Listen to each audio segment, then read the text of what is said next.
Investigators from multiple law enforcement agencies are focusing on a home in Bethel Park, Pennsylvania, just south of Pittsburgh. It is where the suspected 20-year-old shooter lived. Investigative reporter and anchor Meghan Schiller of CBS Pittsburgh is here. Good morning. Good morning. This is about as close as we can get here in Bethel Park this morning to that gunman's home. If I step out of the way, look at all the law enforcement that is gathered down the street at the stop sign. If you hang a right, the gunman's home is right there, a few houses up. They have all of the roads blocked surrounding the home of the 20-year-old shooter right now.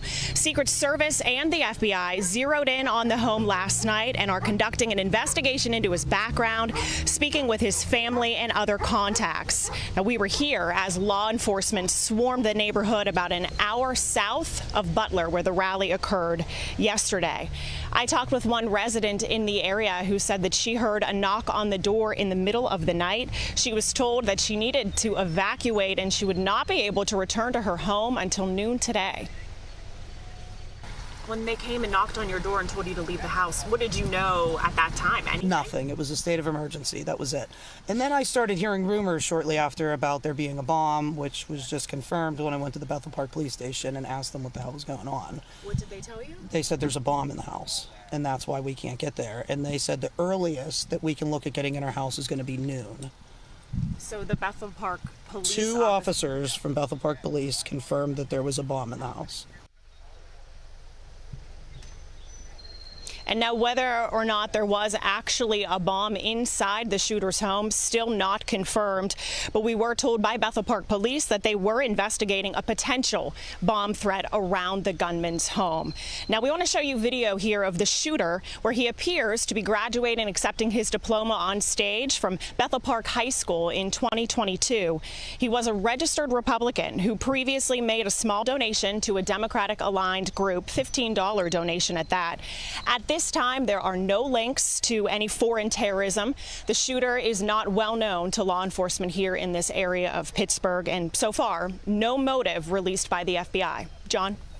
Meghan Schiller, thank you so much for that. We want to turn now to Samantha Vinograd, a former Homeland Security official and a CBS News contributor. Sam, thank you for joining us. Okay, let's start with just the same question I asked AT. What are the list of questions on your notepad of what you would want answered based on the facts as you know them right now? Well, John, I think there are really two lines of effort underway. The first is the investigation into the perpetrator himself. In a press conference last night, law enforcement did not rule out the fact that this individual did not act alone.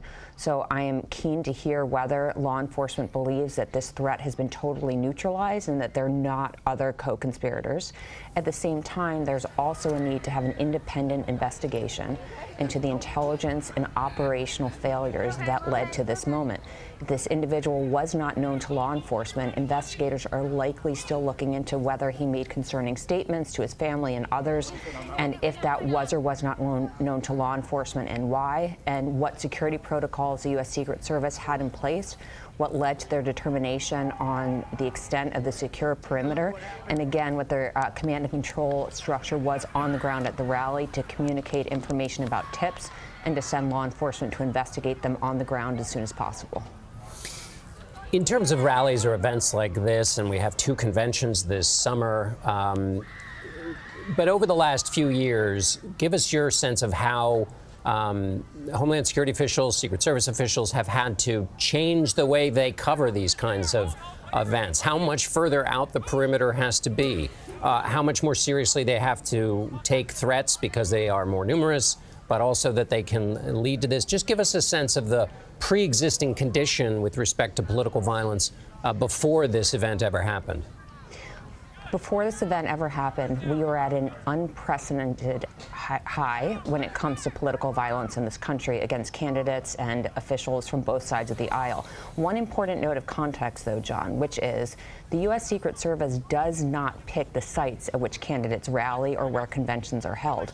All that they can do under the best of circumstances is protect that site to the best of their ability. So we don't know if the U.S. Secret Service, in this case, in a large open-air field, warned that this site was not wholly protected. as it pertains to the Republican National Convention, based upon the threat environment, based upon the very public reality that the world now knows that long-range weapons were able to strike a man who was perhaps viewed as impenetrable because of his security detail.